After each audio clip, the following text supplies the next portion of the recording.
Welcome back to another episode of Buckle Up, an ultra running conversation. Mandy, where the heck are you and why are you there? I'm sitting outside. I'm bundled up in a blanket because it's cold. I'm outside. I'm at my house. Oh, okay. Views of the mountains. Oh, I could see the horse pasture that you run through your intervals a week ago or so. Yeah. Let's make it a couple appearances, that pasture. The horse pasture. No horses back there, but a pasture. I'm outside because we're in Colorado, Brian, so we have to accept the kind of nice weather until, like, it's going to blizzard any day now, I'm sure, right? So just soak it in the sunshine. No, we got like a 4 or 5 day warm patch coming. Great. I mean, so cold mornings.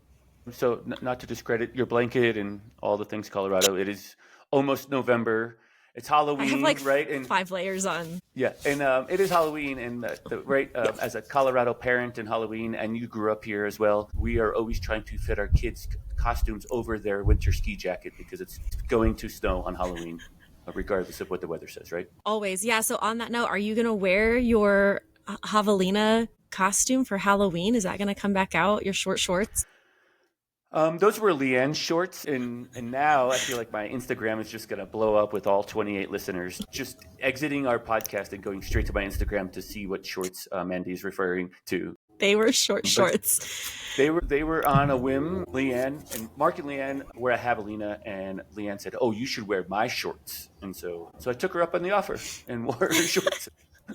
It added to the costume. It was a lot of fun. But no, they won't. That costume won't make another appearance. There's a high school football game here in Friday Night Lights in Halloween. My daughter's in high school, so she wants to go to the game. It's going to be a maddening time with kids in high school and football and costumes. It's all going to be included. So I think just the hat is going to make it out. And I was going to line it with some lights that I'm able to make our home team colors of red and white as well. So I'm able to program the lights to be red and white. So it'll be a good time. But just the hat, I think. The shorts may not make it at the high school level. Yeah.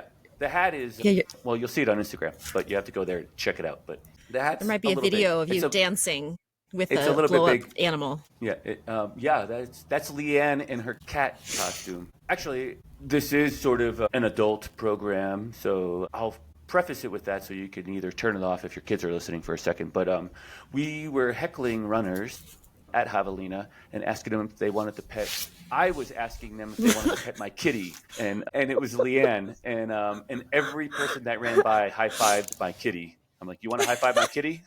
It's a spectacle there at Javelina, and we were part of it, definitely part of it. Also, the grinding that the kitty and I were doing was also inappropriate for children, so don't show your kids the Instagram reel of that.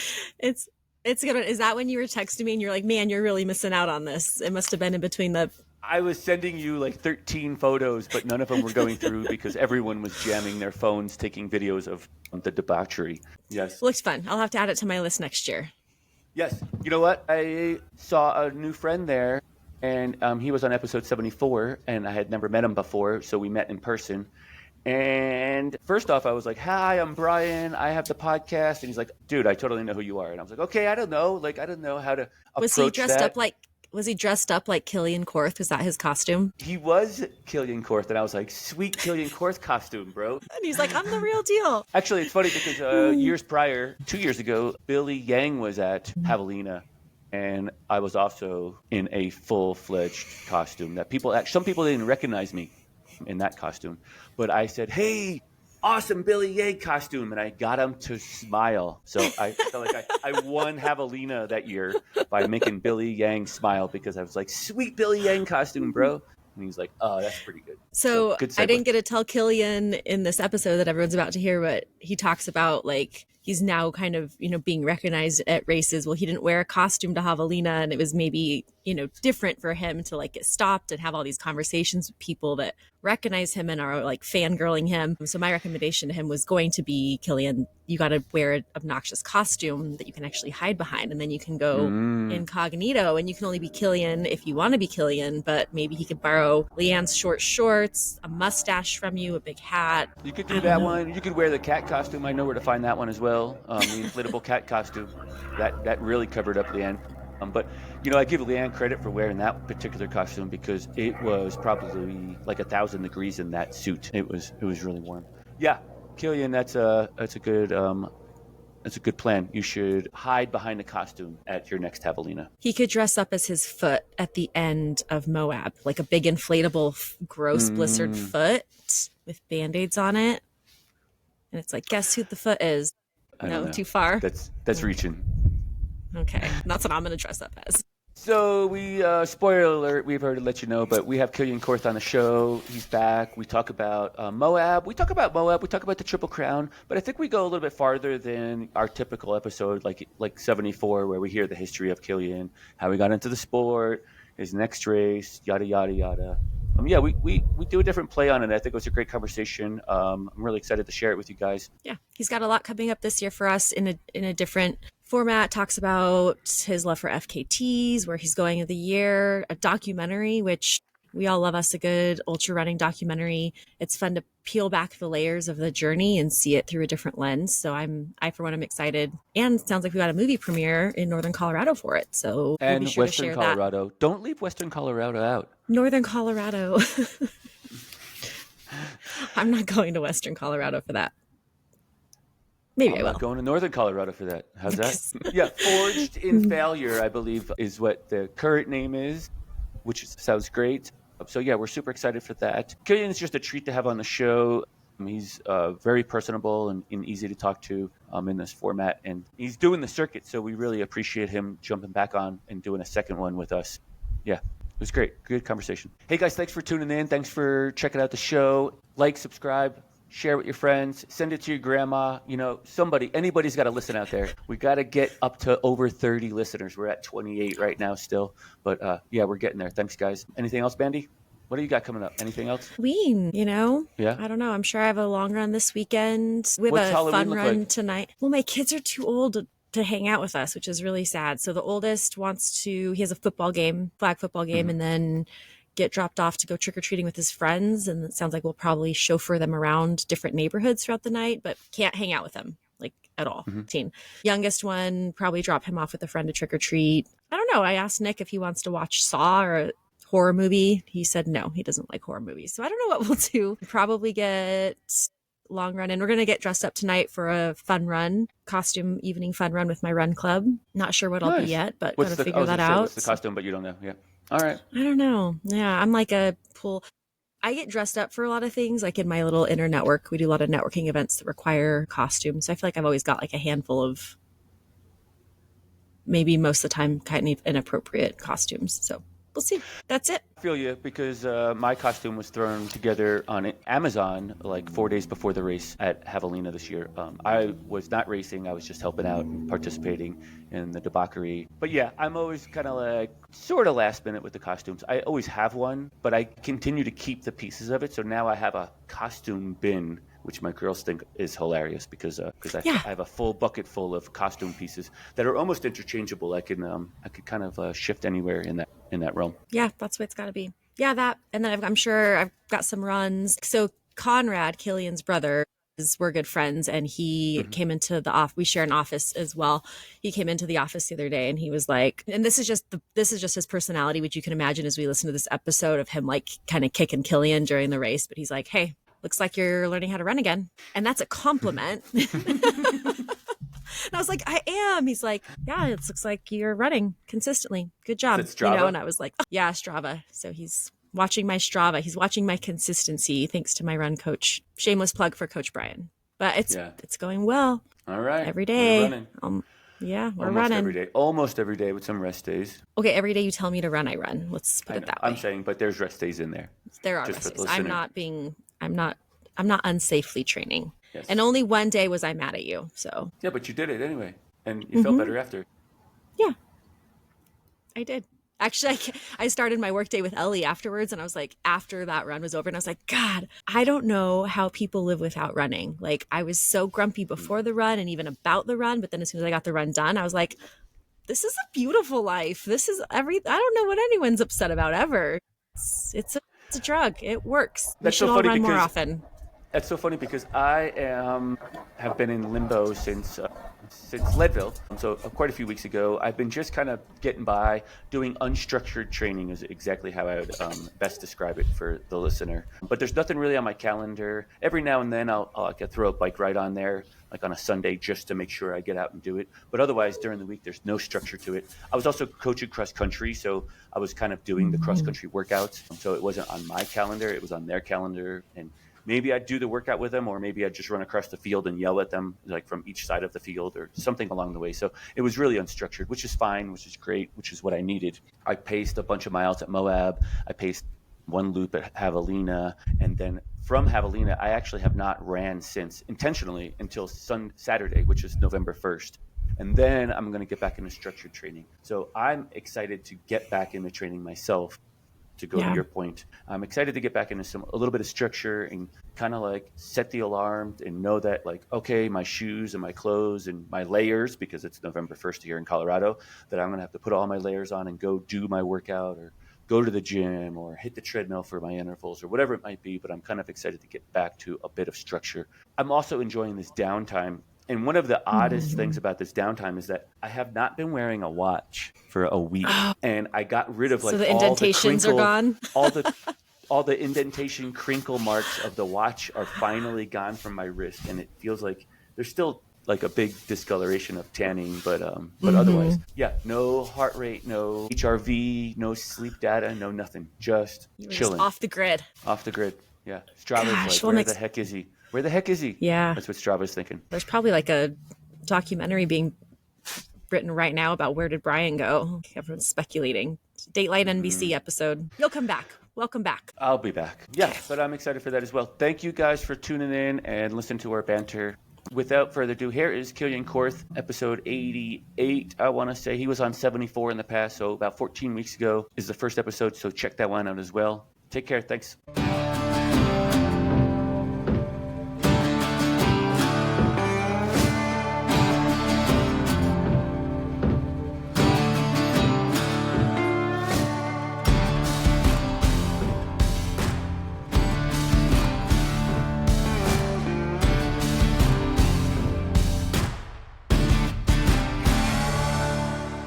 Welcome back to the podcast, Kilian. Thanks for taking some time out of your morning to talk to us about your huge achievement this season. You were just on episode 74. This is probably like 88, so maybe 14 weeks ago or so, after your Bigfoot win and successful wins, or maybe it was Tahoe. Which one was it? I think it was Tahoe. I get them back. I get them flip-flopped. But yeah.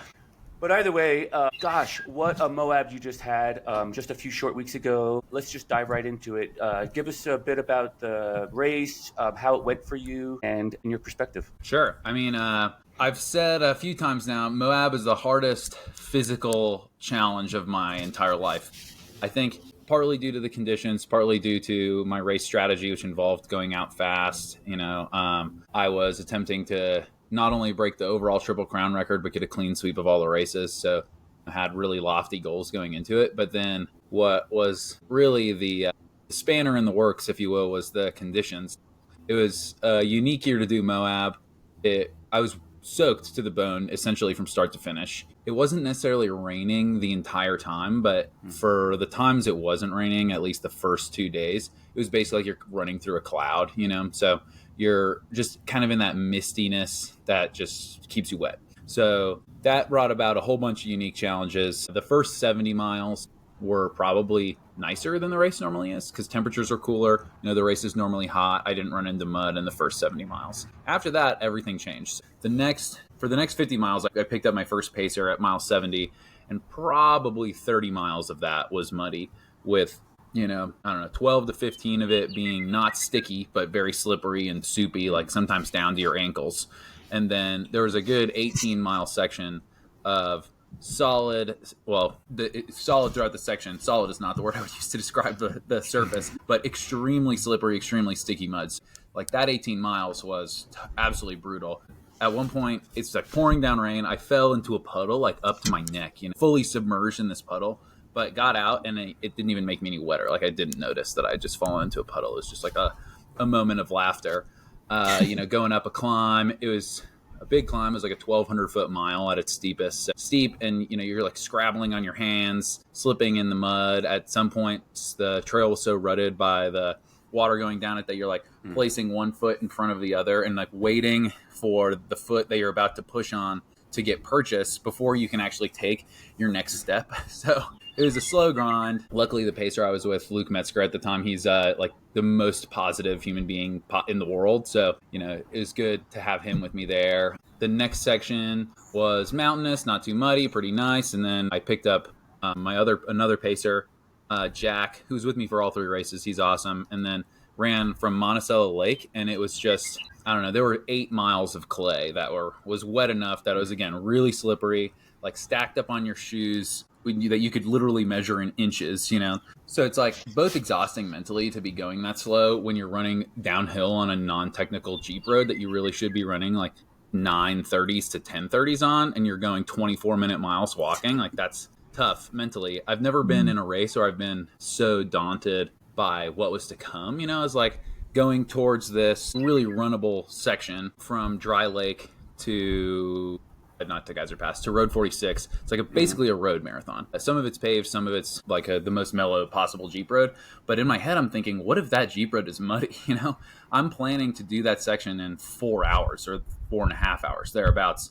And so approaching that with a bunch of trepidation was kind of scary. Happily, it turned out not to be muddy, ran that section, but then I got to the La Salles, which is one of the few mountainous sections on the course. And I'd never had this in a race before because climbing is typically my strength. And I'd just done a bunch of running, really. But I got there and my climbing legs were smoked. And I think that was due to the mud. If you just picture like physiologically what it's like lifting your feet when they weigh so much more, every step is, really only like 0.3 of a step when you're in the mud. So I think that really worked to kind of hurt the hip flexors.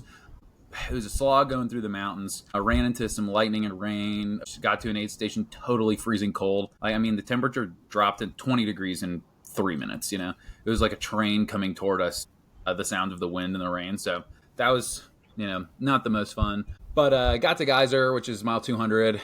And in good spirits. At that point, I had a huge lead. I kind of knew that if I, stayed alive, I was going to win. So I picked up my brother, who finished all 3 of the Triple Crown races with me, and kind of just made that last 40 miles pretty smoothly. I was able to run the Jeep road and paved sections really well, actually. Like, had a couple miles in a row that were basically 10 flats, which after mile 200 is not so bad.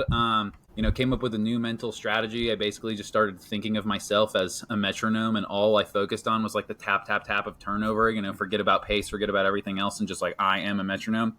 And then got to the last section, kind of entering the night. Happily, we got to one of the prettiest parts of the course right at sunset. I wanted Conrad to be able to see that because he'd never seen the overlook from Porcupine Rim into Castle Valley before. So that was cool. And then I don't know if you've ever run Porcupine Rim fresh, but it's pretty fun. Like, I remember thinking, this is kind of flowy and nice. This will be a good end to the race. But when you get there tired in the nighttime, it's rocky enough that does not feel like the case. I kept thinking, like, eventually it's going to get to the point where it feels smooth again, right? Never did. I was having a hallucination entering a third night.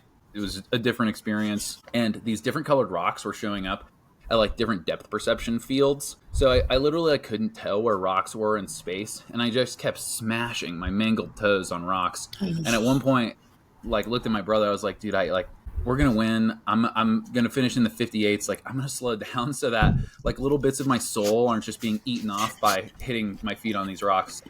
We did that, got to the pavement, and then ran in smooth to the finish. So like overall, really good race. I'm very proud that with those conditions, I was still able to break the course record. We can get into that too with like the courses have changed, but this specific course has only been run 3 years. So break the course record there, and still in like the grand scheme of overall Moab times, I think it's like 5th fastest. So set up a really competitive time in the conditions. So it's good. Yeah, hardest physical challenge of my life. The only thing keeping me from saying it is the hardest challenge period is that in Alaska, I did this big glacier traverse where I almost died in a crevasse. So, that was a little bit more mentally acutely challenging in a very specific way. But yeah, Moab was quite the experience. What a story. I mean, talk about like really having to dig through the reasons why. You didn't just paint the picture of like a iconic went smooth race. Like the amount of physical challenges and weather that you guys were experiencing that there was just wild. Can't imagine crazy. what it took to get through all that. And to like, to your point at the end, when your body's just so beat up and you're just banging your toes on rocks, it's like just that feeling of, God, is this ever going to end? Yeah. I mean, I went through the first 2 races of the Triple Crown having exactly 0 blisters, but you're going to learn something every race. And apparently I don't know how to deal with my feet if they're wet for 60 hours. I don't know how to prevent, problems. So after mile 126, I didn't look at my feet again. I was just like, screw it. I don't have the time to continue to address this. I don't know how to fix it. So I put on 1 pair of socks at basically halfway and then didn't take them off until the finish. And then I took them off and like liquid literally just like poured out of my feet. It was disgusting, but I mean, you survive, you keep going. And I think having the support system that I do for these races is just absolutely vital for that. And ultimately with the conditions, I look back on it already and I'm like, I'm glad that they were like that, because I've got a documentary coming out next year called Forged in Failure about the Triple Crown and the past few years of 200 attempts. And like, this is the culmination of that. So a lot of the footage that we took in the super muddy sections, scenery is different from other Moab documentaries that have been made. So I really think it does make the story better, which did help when I was going through. I was like, okay, this is a bigger adventure. It makes the story better. There were things I could tell myself. And then you just get to points where you're either going to laugh or cry. And typically I'm the laughs. I mean, literally my pacer and I in the 18-mile muddy section were like laughing hysterically at every little obstacle that showed up. It was so... You just have to make the best of it in those moments. Kilian, let's talk a little bit about sleep and nutrition. What did your sleep look like overall, and how did you break it up? And then nutritionally, it sounds like maybe you're out there a little bit longer than you wanted to be, or you were anticipating being out there just because of the conditions. Did nutrition play into the factors of the extended time being on course? So nutrition didn't change so much with the extended time. I still relied probably 95% on gels and drink mixes. So that's been my go-to for all of the races. Precision drink mixes, precision gels. Worked well. I didn't have stomach problems during this race, but I did experience something that I've never had before, where literally anything other than water that like touched my tongue made me gag. Like it was even hard to chew gum. And I like to chew gum towards the end of races to kind of clear your mouth out, but it took a minute and I would want to vomit. So it wasn't gels. I couldn't eat rice. I couldn't chew anything, which is normally my real food. But the way that I handled that is once it got into my stomach, it was fine. So I would just get water in my mouth and then put some gel like literally on the outside of my teeth and then try to like take it like a shot, I've never had that before. It was extremely unpleasant. So hopefully that is just a one-time thing. But yeah, so nutrition didn't change that much. In the previous 2 races for sleep, I slept 5 minutes total in the 200s prior to Moab. So Tahoe took 52 hours, Bigfoot took 45 hours, Moab took 58 hours. So I think that added 6 hours. Entering the 3rd night was a new experience. So instead of 5 minutes of sleep, I slept 11 minutes, more than double. More than double. Wow. Yeah. So I had a 5-minute dirt nap and a 6-minute dirt nap. One of which there's a video of me waking up in the LaSalle's from a dirt nap. That's pretty funny. That'll definitely make it into the documentary, and it's on Instagram. Yeah. So I don't know. I think reaching the 3rd night, like somewhere around 60 hours is probably the limiting factor for where like that seems unsustainable to me. I had a conversation actually at Javelina this past weekend with Arlen Glick, who, really fast 100-miler, ran Cocodona. And we were talking about the 2 different approaches that are kind of evolving in the 200-mile space. Jimmy Elam, who won the Mammoth 200, they both slept and stopped a lot more. For the Moab 240, I was stopped for just under 4 hours total, whereas Jimmy Elam at Mammoth was stopped for more than 7. And so his moving time much faster than I would plan for mine to be, but my stop time much less than his plan is, So there's kind of 2 approaches here, and I don't know which one will eventually win out. I think maybe they're both equivalently valid, and it just sort of depends on the athlete's strengths, I talked to Rachel Entrikin, and I think she's kind of more on my side, where limiting stop time, pushing through some of the sleep deprivation, but maybe other people won't be able to do that as well, and so they'll have to have the faster moving time. So it is kind of interesting how the strategies are evolving in the 200s, and I think that will, the dichotomy between those 2 positions is going to become more and more clear as the races become more competitive. It's true. It's such a new niche space in the ultra running community, and ultra running, is only, decades old instead of centuries old, and we're just figuring it out. It's like a experiment of one, right? And we're trying to apply that over the masses and generally see what works the best, but each individual has their own reaction to these concepts. So it's interesting just to see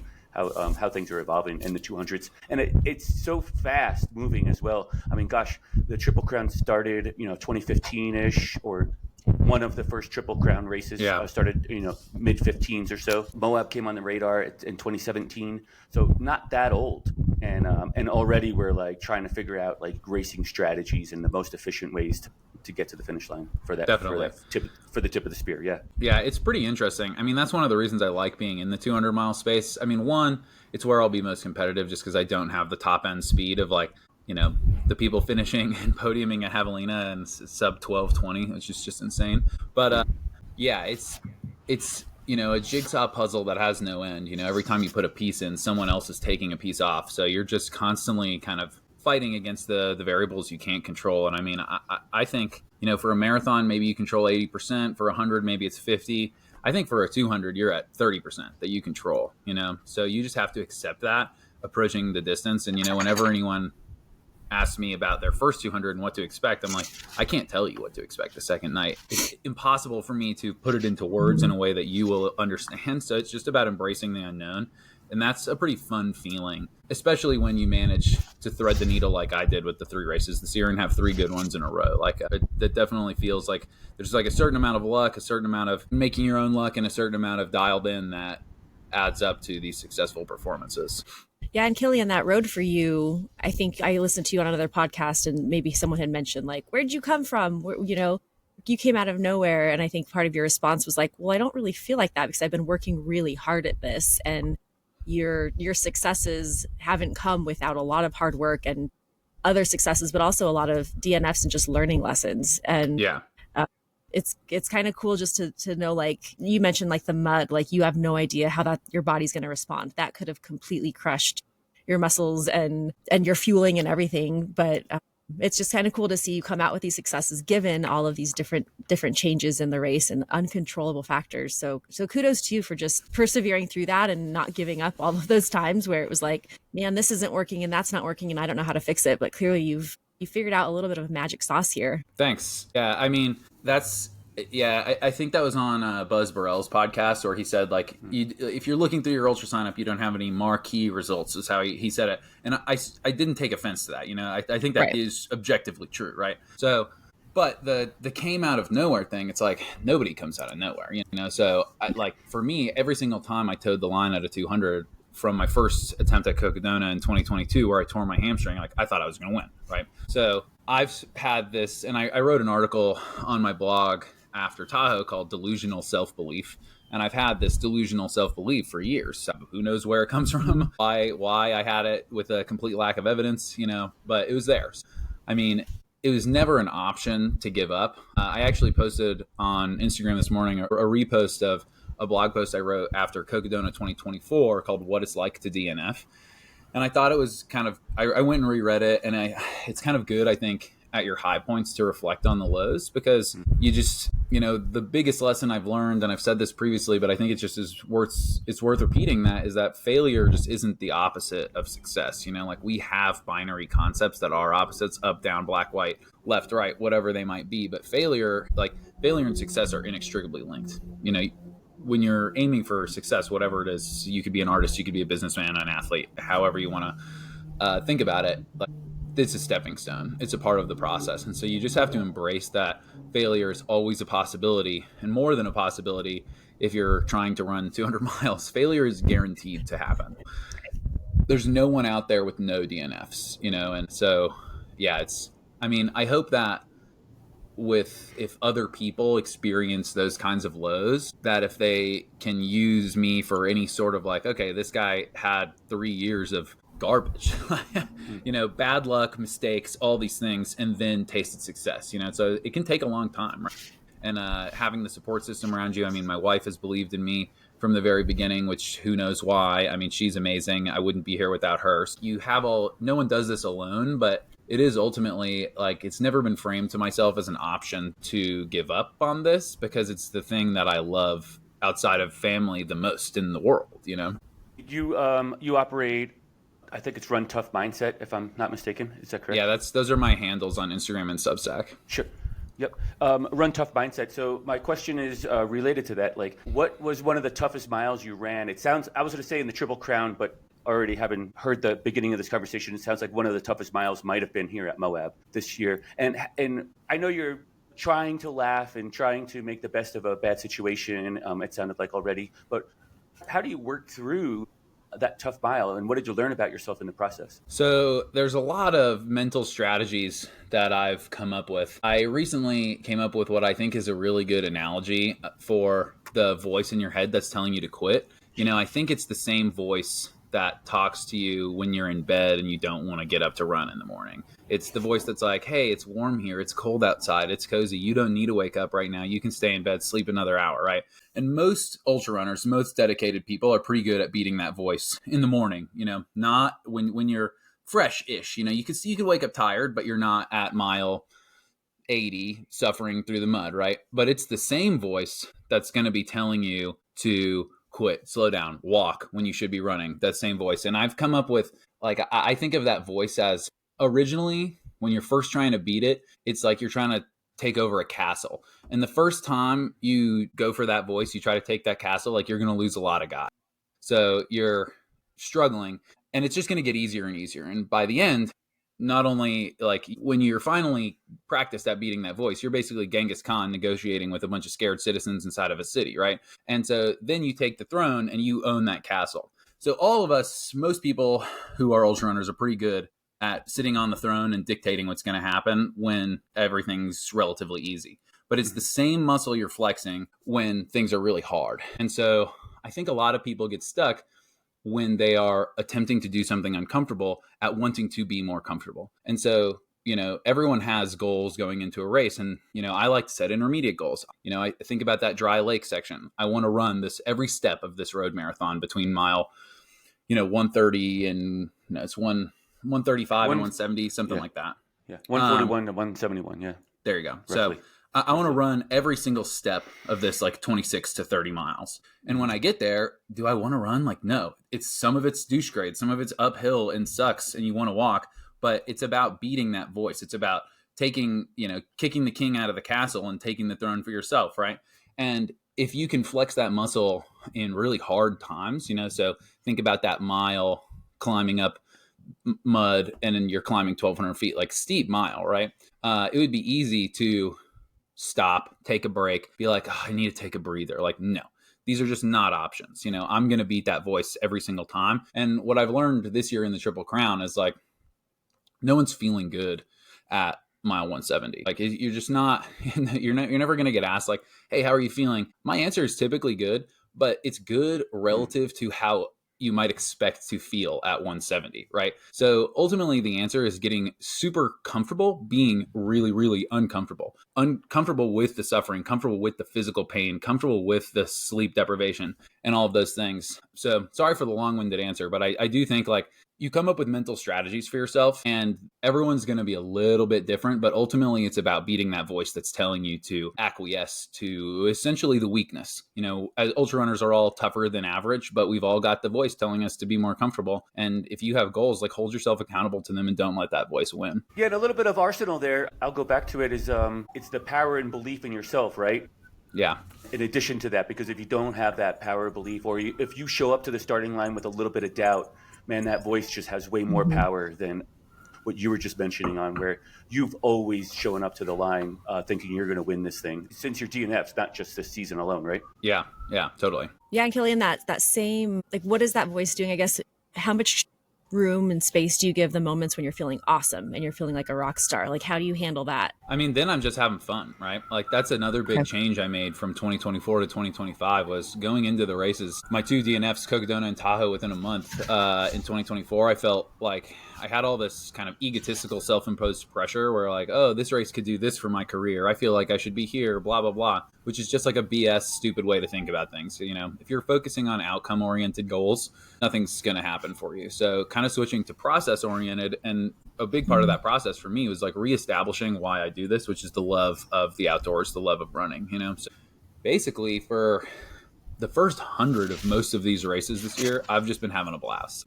What I will say is no one might be feeling good at mile 170. You can actually feel good at mile 100. And I felt pretty fresh and spry at mile 100 in most of these races, especially Bigfoot. Bigfoot's my favorite of them. And like, I would say 95% of the miles in that race were actively enjoyable, like pretty fun. You know, I was having fun with my pacers, having fun on the course. Moab, very different. You know, the mud. In the moment, I would not be like, oh, this is really fun. In the moment, if someone had offered me like, hey, I'll make it 100 degrees and dry, I would have like bitten their hand off to take that deal, right? So, but the first 70 of Moab was really fun. I ran 50 miles of it with Brody, who came second at Bigfoot. He's awesome. So we had a really deep conversation going into the night. We're running a 20-mile section on Lockhart Basin Road. Our first 50 was an 8:58, and I lapped my 50s on my watch. And so when I did that and I told them, we both kind of looked at each other and we were like, well, the pin is out of the grenade. Like, we're going to hold on to this as best we can, I guess. So yeah, there's like those moments in a race. You just need to embrace the joy of it. Right. And so that's been I think that is honestly the biggest positive change I made from last year to this year and it allows yourself, I think it has a physical effect too, because it allows you to run relaxed. Like if you picture all the pressure I'm putting on myself running, and I was literally running tight, you know, probably like balled fists, tight shoulders, all that's taking extra energy, and then just sapping away your mental will to do the thing you're there to do. So, yeah, I think focusing on the fun side of things was a really big boon to my success this year. Talking about stress, was there any pre-race stress going into the 3? Any Triple Crown stress related to like maybe this isn't going to happen, or were you just solid always with the plan and just stick to the plan and let's just do it? So I definitely had pre-race nerves going into Tahoe because I hadn't done what I knew I could do yet, right? Mm-hmm. So, but after Tahoe, I felt this like huge amount of relief. Like, okay, I'm not a crazy person, you know, like my delusional self-belief is no longer delusional. So that was like significant validation that I wasn't insane. So that felt really good. And then going into Bigfoot, no nerves. Going into Moab, no nerves until about 10 minutes before the race, when I was sitting around with a bunch of my family who traveled to be there. And they, you know, my grandpa and my cousins came from Seattle. So like traveled a long ways, invested a lot of money into being there for me, right? I mean, they're having fun while the race is going on, doing other things around Moab. But that was the first moment that I was like, okay, like this is for real now. This has to happen, right? But that quickly disappeared, you know. I would have expected to feel more pressure, to be honest. I was kind of surprised going into Moab, given the stakes, like documentary, they're investing in me. The Triple Crown, the sweep, like one step in the mud, you snap your ankle, it's over, right? So yeah, I would have expected to feel more pressure, but I think at some point, especially after Bigfoot, I was like, okay, I'm capable of doing this. I had a goal of 55 hours. I didn't think that was totally out of the question. Had transitioned my training between Bigfoot and Moab to be more runnable, hot Jeep roads, gave up my kind of fall amazing mountain season to go run on flats. So I'd done all of the right things, and all I needed to do at that point was execute, and I knew how to do that. Kilian, part of my question with like this consistency and getting comfortable and kind of knowing what you're doing in the plan, how much does that, like we've seen you cross the finish line and be at certain places on the course with the same crew, how much of that consistency plays into your success? Like has that gotten more dialed in, like who's there, who you see at aid stations? Yeah, so to illustrate how important the crew is, I would not have won Bigfoot without my aid station stops being more efficient. Second place, Brody Chisholm, his moving time was more than an hour faster than mine. And my aid station stops were more than 2 hours faster than his. So without an efficient crew, I'm not winning that race. So like that's the easiest illustration of how important that is. But I think like crew dynamics, trusting the people who you know are going to be organized and efficient is important. So my mom crewed the first 2 races. My wife crewed Moab. If you go and look at any of the reels posted by my media team during the Moab 240 and you see any of the ones at an aid station, you'll notice I'm taking care of stuff. There's no wasted movement. And in the background, my wife, Susie, is doing everything else that needs to be taken care of. So, I mean, we're extremely dialed with the aid station stops. Moab and Bigfoot, my longest stop was 11 minutes long. And in that stop, I am changing clothes. In Moab, I was dealing with foot issues, so pops and blisters, whatever. I ate some rice. I drank some fluids. I reapplied all the lube that you need to do, like just took care of everything in 11 minutes and then left. And then my other aid station stops were typically 2 to 3 minutes, refilling some bottles really quick, taking some drink, maybe eating something, getting out. So yeah, I've heavily leaned in towards the aid station efficiency and trying to make it more like you're running 100 with sleep deprivation. That's kind of how I'm thinking about the 200s now. So yeah, it's that's just absolutely vital. And then I had 2 pacers who were with me for every single race. So Jack and then my brother Conrad, who ran a significant chunks of both Tahoe, Bigfoot, and Moab with me. And then, I mean, Mandy, you've experienced pacing with Conrad. Like, he is an excellent pacer. He's never going to let you give up on yourself. One, he's going to hold you to account. I think he would agree that he didn't have to encourage me to run all that often. And in Moab, I only snapped at him one time after he's like telling me to pick it up a little bit, and I'm like smashing my feet on these rocks. So, I mean, but you have to have people who can kind of take you in your lowest moment, right? And I mean, he knows if I'm snapping at him, I've slept 11 minutes in the past 56 hours. You know what I mean? So, like, that moment isn't going to cause any friction. And then, I mean, in Moab, I had several times where I like just was overcome with gratitude, right? Like, I got to run 50 miles with one of my best friends, and then 30 miles with another best friend. Like, I was just running with amazing people that I love from mile 70 to the finish, you know? And like, so there's a dialed part in the organizational side of having the support staff, but then there's a side that's just like, why are these people here to support me doing this crazy thing? You know, like, they all paid to travel here. You know, like, it's not like I can cover all of the expenses for everyone, right? So they're all there taking time out of their weeks, out of their day, and spending money to be there with me. And just that feeling alone is enough to like lift you up from a low moment and be like, wow, so they must believe in me, right? If they're sacrificing like that. And then, yeah, that's been like overwhelmingly positive. And then I just have to take a moment to appreciate my wife, Susie, because part of one of the best aspects of tasting success this year and kind of professionalizing and making a career out of running is just repaying her belief in me. So, you know, I have 2 college degrees and I could be using those, but in the past 7 years, I've been working retail jobs and other things that allow me to be flexible to chase this dream. And so she's been supporting us primarily for 7 years, you know, and I don't know that there's that many people who would have the belief in their partner to be willing to do that, right? So, I mean, how lucky can one person be? It feels overwhelming to me and kind of crazy given like the amount of different human experiences you can have on the planet, that this is the one that I get to have. That's great. I love it. Hindsight's 20/20 always, right? And so we can reflect back. Do you see? You set the record. It's really impressive. I think it's 5-6 hours under the 2019 Michael McKnight record of cumulative Triple Crown time. Maybe not apples to apples. I think Moab's a bit longer this year, and Tahoe's Bigfoot was shorter. Back. Yeah, and Bigfoot's a little bit shorter with a reroute this particular year. And Tahoe's an out and back instead of the circumnavigation that they did in 2019 from the fire in 2021. Where do you think there's room for improvement? Do you think you can snip more time off, and where and how? Yeah, I'm sure that I could lower the time. I mean, entering fitter and stronger is always the goal, right? So I will improve the 1 year to the next year. I don't think I'm ever going to take a leap like I did from 2024 to 2025. I don't know that type of exponential improvement is possible year to year, you know? But I mean, someone's going to come along and be like, dude, what Kilian is doing is stupid in this specific regard. Just like, in my head, I'm like, what these people are doing, spending time at aid stations, this is crazy. Like, why are you stopping for so long? Like, I think that's been personally like my biggest contribution to moving the 200-mile distance forward.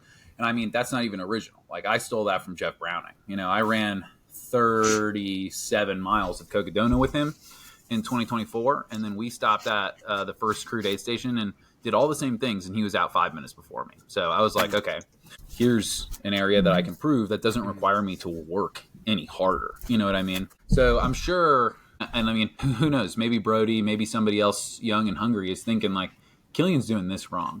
And I hope that happens, because then I can also learn from them, right? I'm going to train with Rachel Entrican over the winter, and we've already talked about like, let's compare notes, right? What's she doing to be successful? What am I doing to be successful? I'm sure there's things she's doing that I can learn from, and hopefully there's things that I'm doing she can learn from. Who knows, right? But yeah, I have no doubt that there's time to be trimmed off of all of those races. I think Bigfoot specifically, I wish it had been the original course so that it was more comparable, but I think that was by far my best performance. So I think it, like, assuming the course was exactly the same, I think someone's going into that really strong in the mountains to beat my time, right? So I'm pretty confident in that one being well above what most people are like going to be able to achieve on any normal year. But for the Triple Crown as a whole, I mean, Tahoe specifically, like if someone can avoid getting Tahoe lung and the breathing problems, there's 6 hours they're probably saving on me, right? So if someone solves that puzzle, like more power to them. So, Kilian, I'd hate to always bring it to this, but it's probably the question that's probably the next best question after the Triple Crown win. But what's next for Kilian? Are we going to see you stay in the 200 space? It sounds like you still want to live here and stay here. Is there another Triple Crown in you? Are you looking to mix it up with different 200s? What's next for Kilian? Yeah, so I don't know that I will ever do 3 200 milers in a year again. That is a lot. Like, I think getting it correctly going into the year was a challenge that I didn't quite understand until after Tahoe. So I think having Tahoe and Moab without Bigfoot in the middle, you could do just fine. But the 3 200 milers in a year is a massive sacrifice just from like the recovery standpoint alone. It takes like 10 days after the race to even feel normal from a sleep perspective for me. And so then I'm sacrificing a month of my year to being a lump of potatoes on the couch, just like mainlining calories. I kind of joked, it's like in the middle of a 200 miler towards the end, I'm like a professional athlete. Yeah. And then all of a sudden I finish and I'm Joey Chestnut. I'm like, let's shove as much food as I can into my face. So, yeah. That being said, I've got... Both respected athletes, just for the record. Exactly. So I've got plans for next year. I'm signed up for the Cocodona 250. Hopefully I can avoid the breathing issues I've had there in the past. Obviously, it's the most competitive 200 miler in the U.S., so to win that, it has the live stream, so it's got some definite publicity benefits. So that race would be huge. And then I'm planning to go for the Colorado Trail FKT next year as well in August, and that will be my whole race season. I will be adding nothing to that. The only way that would change is if I get into hard rock, which isn't going to happen unless, Dale, you're listening to this, like, select me, bro. Let's go. I would love to get into hard rock. I think that's the only prestigious 100 miler I could be really competitive at. I look at the winning times from the past couple of years and they sound achievable to me. So if I were to get into hard rock, then I would do that in Mammoth, the Mammoth 200. And so that would change my plans. And then there's lots of other things I want to do. I mean, ultimately, what I'd really like to do just personally is like long trail FKTs, Appalachian Trail, Pacific Crest Trail, Continental Divide, those types of things. Whether or not that's going to happen soon, I don't. Part of it is, when you're establishing like brand partnerships and stuff, is sort of like, what do they want in terms of visibility? Mm-hmm. So there's a conversation to be had there. And then, the FKTs, the long stuff, like I feel pretty confident that I can tackle that if I'm 45 to 55, assuming my career stays steady and I take care of myself. There's a piece of me that's like, maybe try to run a fast 100. Who knows? It's a little open. 200s are where the passion is, multi-day events, KTs, that sort of thing. After Moab, I did get reached out to by a 200 miler in Costa Rica that goes from the Caribbean Sea to the Pacific Ocean across Costa Rica. And so I want to do that for sure. It's the same weekend as Cocodona, so it'll have to wait a year. But, those types of international adventures would be amazing. I'd love to tackle Tour de Jean at some point or Tour de Glacier. So some of those big Alpine European races. Yeah, so there's close to an infinite amount of options. You know what I mean? I've had this idea for a long time where, like, what if you could be the fastest person to run across the continent of Australia? Who knows? So there's just things like the adventure side of the sport that I'd really like to tackle as well. But honestly, options are semi-limitless, So that's kind of the nice thing about ultra running is there's so much involved in the sport and it can kind of go any direction you want, that as long as I've got the funding, the support to be able to do these things, then I can kind of take it where the passion directs me. Just to put it in perspective, you just turned 30 this summer, I believe. And that's a giant bucket and we're all here for it. I love it. I love hearing all the self-created challenges and just being creative in the space. And it doesn't always have to be the most famous 100 miler on Ultra Sign Up. It could be self-created challenges of your own. Definitely. Yeah. I mean, and that's what I love about FKTs. That's the Colorado Trail has been a goal literally since after my first 100. So in 2018, I had that as a goal, and it's kind of all been a working up process to get here to feel ready to tackle it. So like just even starting from Denver at the Waterton Canyon is going to feel so good. It's going to be like, okay, like at least I feel ready to say that I can give this a shot, you know? Nolan's in there? Is Nolan's in that bucket? Oh man, some off-trail stuff is in the bucket. I am probably more enthusiastic if we're talking like off-trail, more adventure type stuff about going for the Wind River High Route FKT, which is shorter, but I mean, man, that mountain range is crazy. Yeah, there's stuff like that. I mean, Barkley overall interests me. There's skills that I want to have before I do those off-trail things, though. Sure. You know, I'd like to probably take like an orienteering class. No, I can kind of read a topographic map, right? But it's like I'd like to be able to be confident in those skills before I do some of those things. So for the time being, I am focused on trail things where I don't have to think quite as hard in those moments. But that's, again, it's just about like gathering the right skill set to feel confident in tackling those kinds of crazy events that also have navigational challenges. Yeah, Kilian, I was going to ask the draw, now that you've become more recognized in the sport, I know your following has grown immensely. You're talking to sponsors. Is the FKT, are those attractive to you now? Because does that feel like maybe it would be less pressure than showing up and towing the line at these highly competitive races? Is there a different draw to the FKT? No, the draw to the FKT is how long can this go? Like, what's the limiting principle here? The draw to the Colorado Trail specifically is like, I've done probably 300 miles of it just on day runs and such. And I mean, every single section I've ever done of that trail is just awesome. So like the adventure side of the FKTs is the draw. I'm really curious about, you know, Appalachian Trail. Like, what's it like to run 50 to 55 miles a day for 40 days? You know, like that sort of long-term goal sounds really appealing to me. I mean, one of the things I like about ultra running, one of the things that I like about day runs in the mountains or doing things that have high consequences is that it more easily puts you into the flow state. You know, like daily life, it's really hard to get into a flow state. You're just like, like doing dishes or vacuuming the carpet. You know, it's like this all feels like maintenance. Whereas when you get to have the opportunity to do a 200-mile race or anything longer than that, like you get to be objective oriented for the entire time. You have one focus, and that to me is like a reduction in stress. So at least the mental stress. Obviously, there's a increase in physical stress.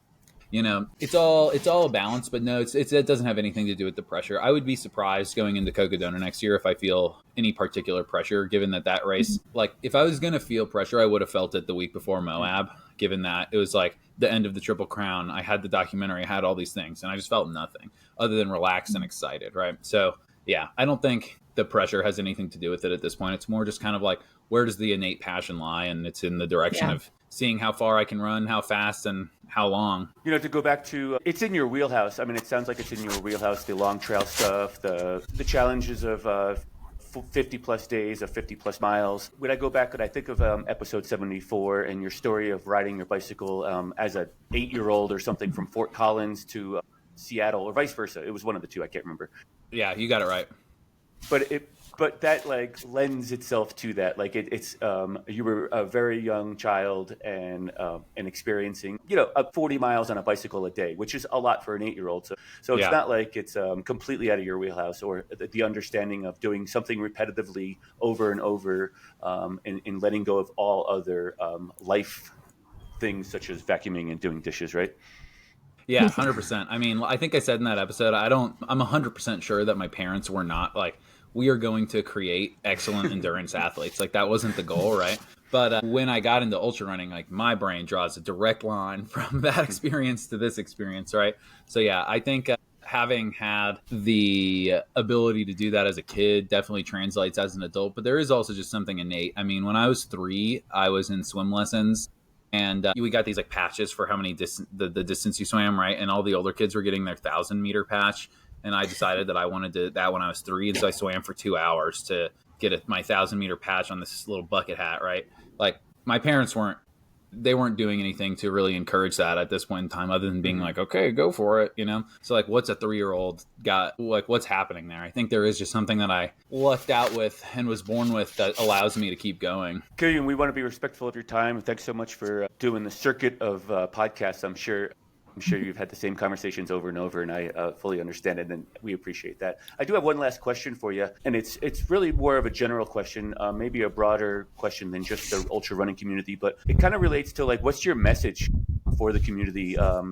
You know, you live in Grand Junction. There's that. I think of the iconic "Welcome to Utah," and then the subsequent "Welcome to Colorado" big sign that everyone stops at the state line. Yeah, and you see all these out-of-state tags out there taking pictures of these two signs in whichever way they're traveling, whether it's east or west. And so I offer you a billboard at the edge of your town, and I want to know what your message is to the community. What's your billboard say? That's a great question. I mean, first of all, it's no problem being here. I like talking to you both. So, it's just a pleasure to be on again. So yeah, I like podcasts on my side of things, and we've talked about different aspects than I have previously. So you all do a great job asking interesting questions, and I've never had this question before. So, but I do have an answer. So the billboard I put on the outside of my town is all limits are arbitrary. So my new philosophy after this year is there's no limits, right?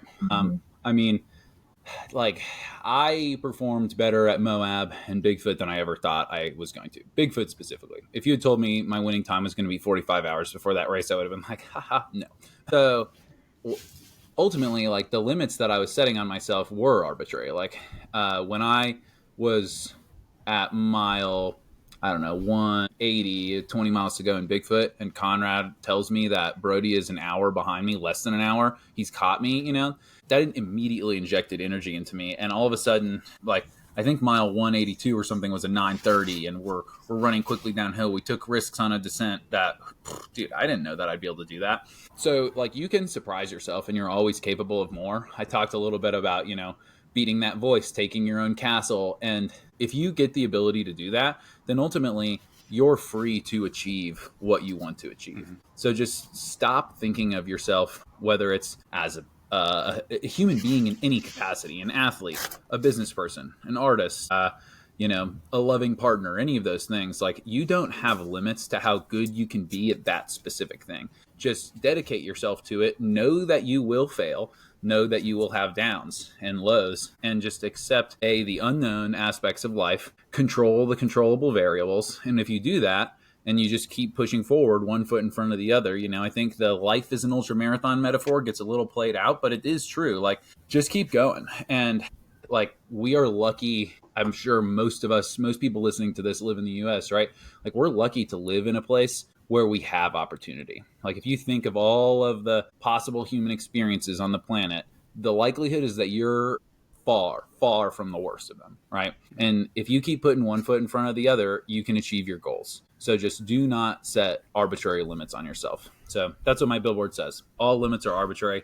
Big Roman style lettering. Black and white, right? Yeah.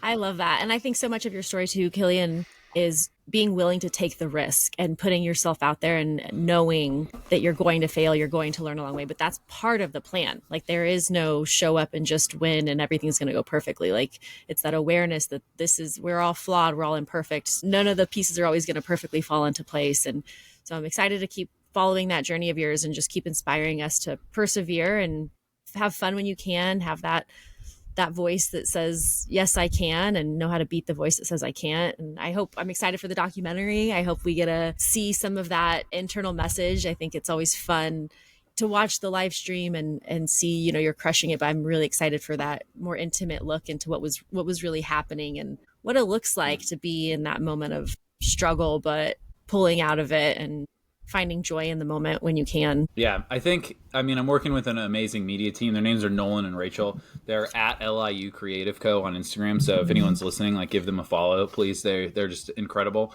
But they're going to tell the story correctly. Like, if you go and watch any of the reels they put out during the race, they're all amazing, both cinematically and from capturing the kind of the rawness of what's going on. So yeah, there's a reason the documentary is called Forged in Failure. I think it's a name that both sounds good kind of coming off, and it captures and encapsulates kind of what I want the story to be about. So, yeah, hopefully it'll be good. And I think we're going to do a local screening at the Lyric in Fort Collins. So hopefully we'll try to set that up. And, if that's happening, if you could like maybe shout it out on the podcast or something beforehand, that'd be cool. But if anyone takes anything from my story and decides to push a little harder, like, go for it. The most gratifying messages I get on Instagram are like, hey, you made me sign up for my first marathon. Mm-hmm. That is the best thing to hear from anyone. I'm like, okay, that's amazing. Like, that fills me with inspiration, right?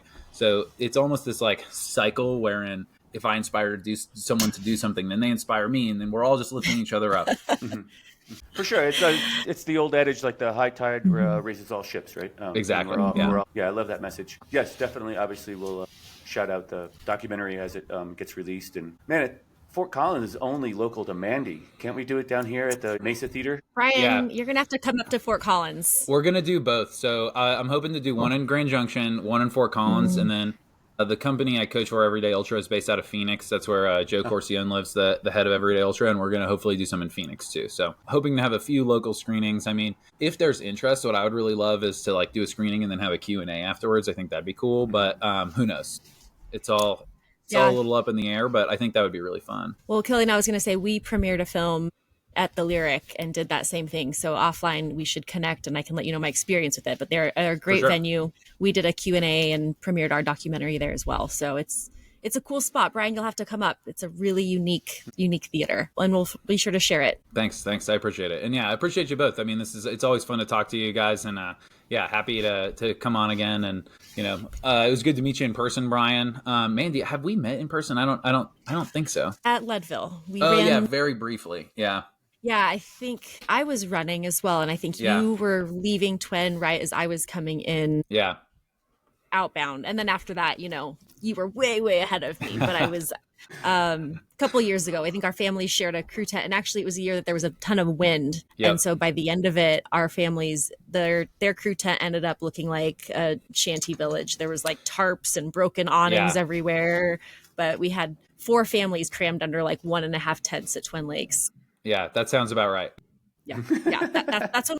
That's when we met. I was definitely like in the pain cave at that point, and so it was nice meeting you this weekend at Javelina. I was just slightly disappointed, Kilian, though, because you didn't have a costume. But next year you got to come out with a big costume for Javelina. Yeah. I mean, I was ill prepared, but I was ill prepared for a lot of things at Javelina, like talking to 1,000 strangers. I like Joe Corcione has a podcast too that's pretty big in the ultra world, and so like whenever we'd walk around, we would just we try to walk 100 yards and it'd take us an hour and a half, and he's super extroverted and makes it all look very easy, and I'm a little bit introverted, and I was like, man, I got home, I was like, I'm exhausted. I've been going to sleep at 8 p.m. every night, and just it's taken a while to recoup the energy from that weekend, Yeah, I had just a month. I was at Moab helping out and was there for the mud and all the shenanigans there. And we ran that first aid station, which was Pink Pony themed. So I went from one costume at Moab to a subsequent costume here at Javelina.